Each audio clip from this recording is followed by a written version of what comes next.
Dieu nous bénisse, votre serviteur Eli Kwasi. Ce soir, je vais parler de quelque chose qui est très important et il a été partagé que ça parle du bien à beaucoup de personnes. Je vais prendre un texte dans le livre de Luc 18, verset 1 à 4. Jésus dit une parabole pour montrer qu'il faut toujours prier et ne pas s'y lasser. Il dit, il y avait dans une ville un juge qui ne craignait pas Dieu et qui n'avait d'égard pour personne. Il avait aussi dans cette ville une veuve qui venait lui dire, fais-moi justice de mon adversaire. Pendant longtemps, il ne voulut pas. Mais ensuite, il dit lui-même, bien que je ne craigne pas Dieu et que je n'ai d'égard pour personne, néanmoins parce que cette veuve me cause des ennuis, je lui ferai justice de peur que jusqu'à la fin, elle ne vienne me casser la tête. Le Seigneur ajouta, entendez ce que dit le juge unique.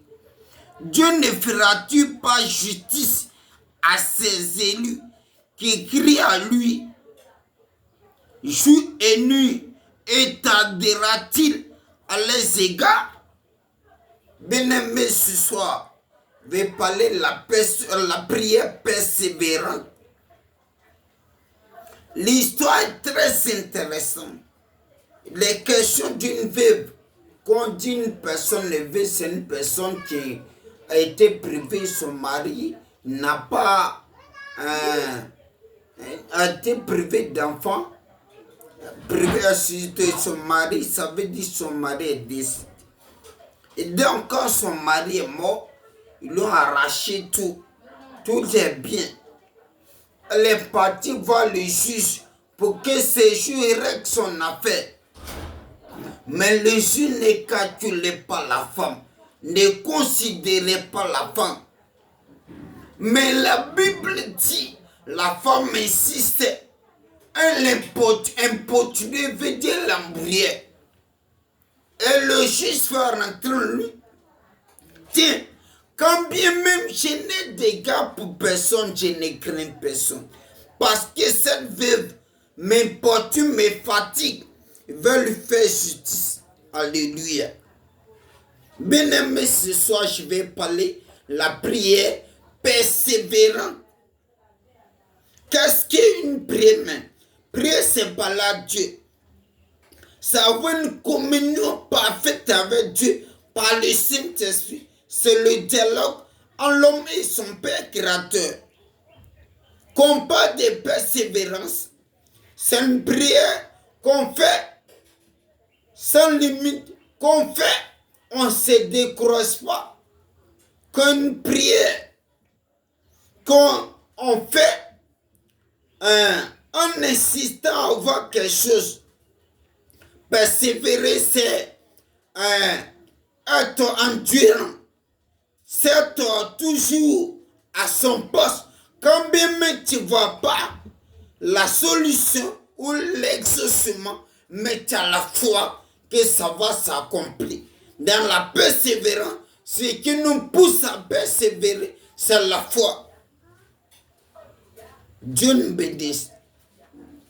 Pourquoi le juge a exaucé la femme? Parce qu'elle a persévéré, elle a insisté, elle ne s'est pas découragée. Bien aimé, ce que tu veux voir Dieu faire dans ta vie, il faut persévérer dans la prière. Et ce soir, pour être exaucé, premièrement, il faut avoir la foi. Deuxièmement, il faut pas te décourager. Quand même ce que tu veux, même si Quand tu pries, les difficultés s'accentuent. Les difficultés se multiplient. Persévère. Parce que c'est dans la persévérance que Dieu se fait voir. Alléluia.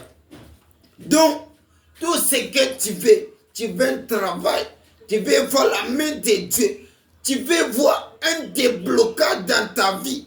Faut pas te limiter, faut pas te décourager pour dire j'ai prié, j'ai prié longtemps, il ne va pas. Bien aimé, il faut persévérer, il faut être endurant, faut pas lâcher prise, faut être endurant, persévérant.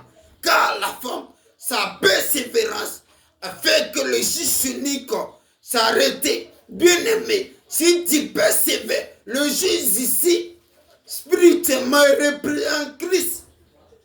Et la femme représente nous les chrétiens.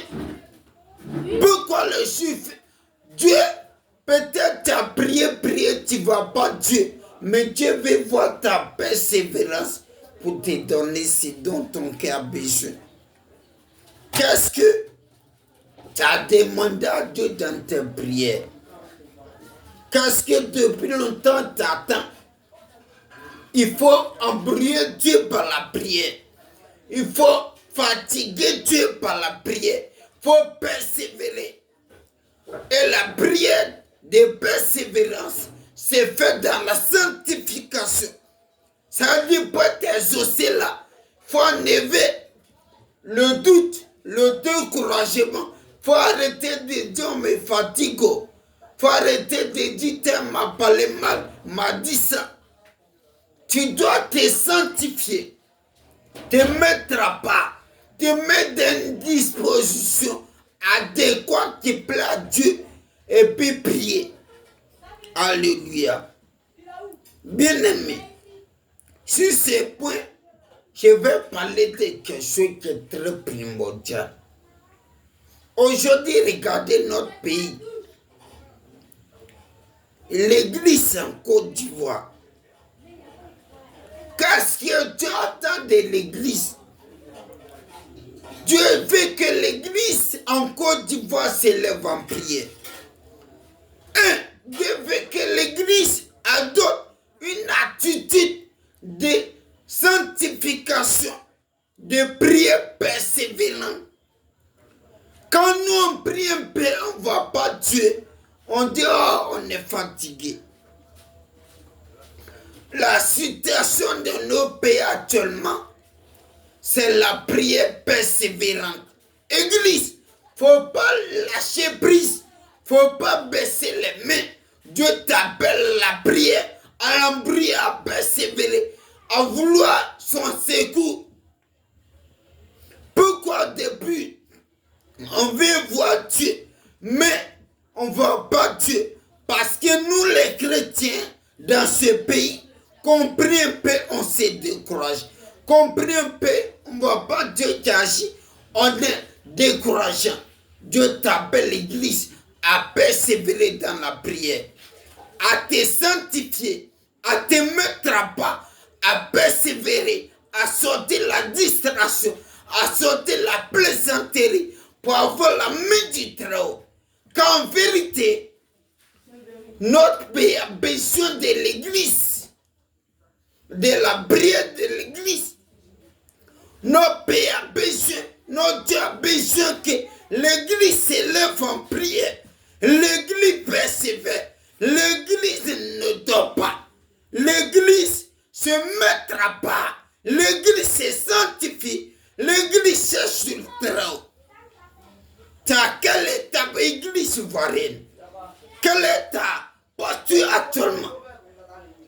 Est-ce que tu es dans une posture qui plaît à ton Dieu, sur laquelle ton Dieu peut s'appuyer pour délivrer ta nation? Ou bien tu es dans une posture vaincue?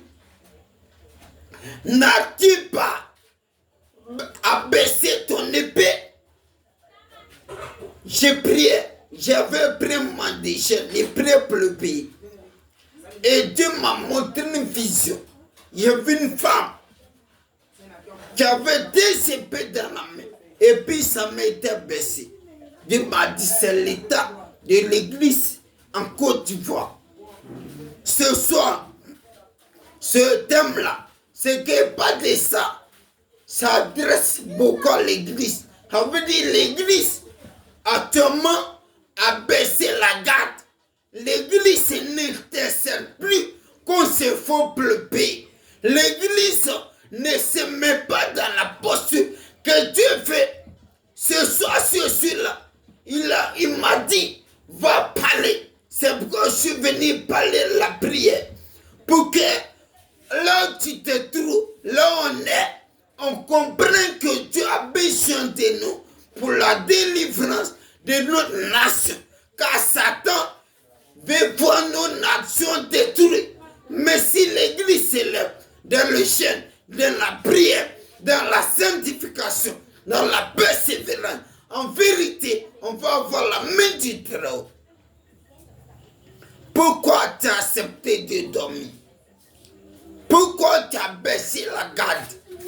Pourquoi tu n'es plus bouillant comme avant l'église? Pourquoi tu as lâché prise? Pourquoi tu es rentré dans la distraction? Pourquoi là où ton Père Jésus te veut, tu n'es pas là-bas? Pourquoi tu prends les choses de Dieu à la légère? Est-ce que tu aimes la situation de ton pays? Ton Dieu t'appelle à la prière. Ton Dieu t'appelle à la sanctification.